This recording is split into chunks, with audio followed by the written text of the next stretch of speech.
بسم اللہ الرحمن الرحیم نحمدہ ونصلی ونسلم علی رسولہ الکریم اما بعد۔ آج ہمارا مقصد ایک فریضے کی طرف توجہ دلانا ہے جو ہر انسان پر کسی نہ کسی درجے میں خاص طور سے مردوں پر لاگو ہوتا ہے۔ حدیث شریف میں آتا ہے کہ طلب کسب الحلال فریضۃ بعد الفریضہ، کہ حلال روزی حاصل کرنا یہ انسان کے اوپر دوسرے درجے کا فریضہ ہے۔ اس کو دوسرے درجے کا فریضہ کیوں کہا وہ میں بھی عرض کروں گا، لیکن اس کو فریضے کا درجہ بھی دیا ہے۔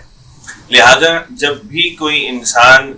اس عمر کو پہنچے کہ اس کے اوپر ذمہ داریاں عائد ہوتی ہوں اور وہ طلب معاش کے قابل ہو جائے، تو اس کو چاہیے کہ انسان بیکار نہ بیٹھے بلکہ اس فریضے کو پورا سر انجام دے، پوری طور پر سر انجام دے۔ اس کے لیے اس کو سب سے پہلے یہ دیکھنا چاہیے کہ میں جس شعبے سے، جس معاش کے ذریعے سے وابستہ ہو رہا ہوں وہ حلال ہو، شریعت نے اس کی اجازت دی ہو، اور پھر اس شعبے سے وابستہ ہو، چاہے وہ بطور مزدوری کے کر رہا ہو، چاہے وہ بطور ملازمت کے کر رہا ہو، چاہے وہ بطور کاروبار کے کر رہا ہو۔ پھر ان تمام شعبوں میں سے جس پر چاہے، جس پر جیسے اس کے حالات اس کو اجازت دیں، وہ ان کے ساتھ منسلک ہو سکتا ہے۔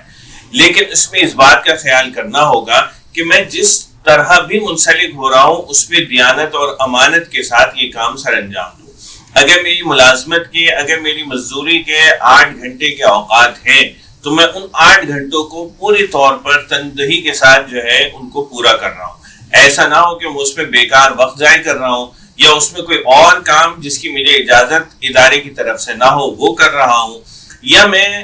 بیکار اپنا وقت ضائع کر کے بات کو یا کام کو لیندی کر رہا ہوں۔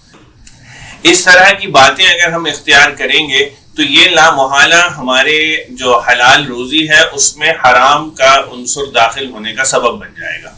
لہٰذا ہمیں کوشش یہ کرنی چاہیے کہ جب جس قسم کی بھی روزی ہم اختیار کریں وہ شریعت کی نگاہ میں حلال ہو، اور پھر جو ہمارا اس کے لیے وقت ہے، جو اس کا تقاضے ہیں، وہ ہم پورے طور پر سر انجام دے رہے ہوں۔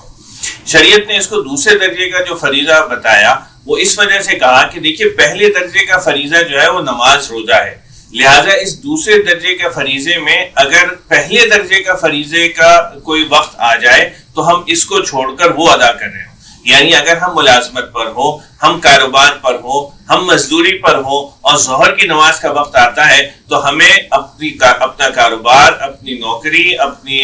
مزدوری توقف کر کے پہلے نماز ادا کرنی ہوگی اور پھر دوبارہ ہم دوسرے درجے کے فریضے کی طرف متوجہ ہوں۔